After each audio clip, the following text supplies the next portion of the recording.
தேவயானியோட மகள் இனியா ஜி தமிழ டெலிகாஸ்ட் ஆகிட்டு இருக்கிற சரிகமாப்பா ஷோல கலந்துகிட்டதுக்கு அப்புறம் சோசியல் மீடியால நிறைய பேர் ஜோவிகாவையும் இனியாவையும் கம்பேர் பண்ணி பேச தொடங்கியிருக்காங்க.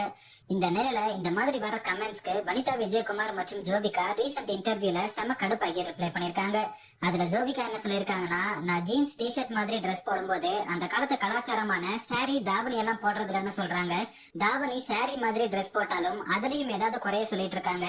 சாரி போட்டாலும் ட்ரெடிஷனலா இல்லையாமா, பாவாடை தாவணி போட்டாலும் ட்ரெடிஷனலா இல்லையாமா, அதனால உங்களோட கலாச்சாரம் என்னன்னு காட்டுங்கன்னு ஜோவிகா செம கடுப்பாகி ரிப்ளை பண்ணிருக்காங்க.